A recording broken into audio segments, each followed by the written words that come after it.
Today, we're diving into one of the most puzzling cases of reincarnation ever recorded. A story so eerie, so detailed, and so difficult to dismiss that even seasoned scientists were forced to take a second look. This isn't some vague déjà vu experience.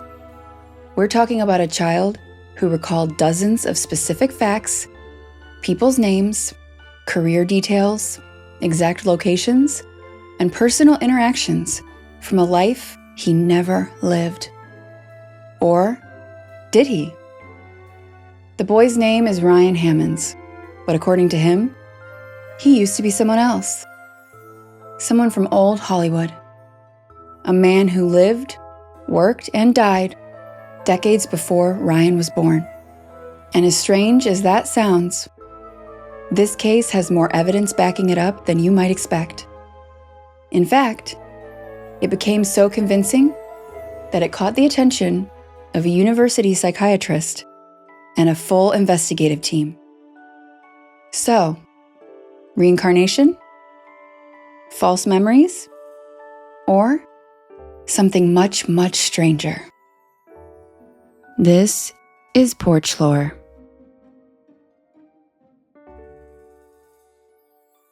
And I'm your host, Devin. This is the tale of the reincarnated Hollywood star. Reincarnation. It's a concept as old as civilization itself. Ancient Egyptians believed the soul could return in various forms. Hinduism and Buddhism describe a cycle of birth, death, and rebirth. Samsara, based on karma. But in the West, reincarnation has always hovered somewhere between curiosity and taboo. For most people, reincarnation is philosophy. But for Dr. Ian Stevenson, a psychiatrist at the University of Virginia, it was research. He spent decades collecting cases of children who claimed to remember past lives, over 2,500 of them. His successor, Dr. Jim Tucker, has continued that work into the modern day. And Ryan Hammons was one of those cases. What set Ryan apart wasn't just the volume of his memories, it was the accuracy of them. Verified names, details about obscure Hollywood history, and a level of emotional reaction that pointed to something far more intense than imagination. Let's rewind to where it began. It started subtly. Nightmares, frequent and intense. Ryan would wake up screaming. He'd talk about heart pain and dying. He was a quiet kid generally, but in these moments, something changed. Something else would emerge. Then came the memories. At first, he just mentioned the big city. Then came names, studio lights, working on movies, dancers, someone named Senator Five, or maybe Senator Fife. All of it weird for a child with no known exposure to classic Hollywood. His mother, curious and concerned, began keeping notes.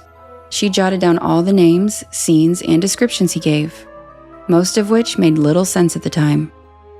One day, while flipping through a coffee table book on old Hollywood, Ryan pointed at a man in a crowd scene and said something that stopped his mom cold. "That's me." The man wasn't a star. He wasn't even identified in the book. He was a background actor in a 1930s still from a George Raft movie. But Ryan knew him, or claimed he did. At this point, Ryan's family reached out to Dr. Jim Tucker at the University of Virginia. Dr. Tucker had spent years cataloging children's past life memories, but this case stood out. Ryan gave more than 50 specific facts about his previous life. He said he lived in Hollywood, had danced on Broadway, traveled to Paris, had 3 sons, and lived in a house with a swimming pool, and described the interior of the home with vivid detail. He even mentioned how he died. Sudden chest pain. In his words, he felt his heart explode. Dr. Tucker and his team began to verify Ryan's statements. It was a slow process. Eventually, the mystery man in the photo was identified by film historians, a little-known actor and talent agent named Marty Martin. He was not credited in the film. His life had never been the subject of a biography. In fact, Many of the details Ryan mentioned were buried in public archives or completely forgotten, but they were real.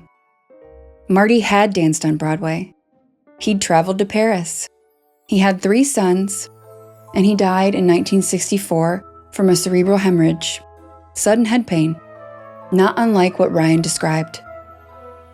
His home had a pool and matched Ryan's description down to the layout. Ryan even knew the exact street address. Let's talk numbers. Of the 55 specific facts Ryan mentioned, over 50 were confirmed as true.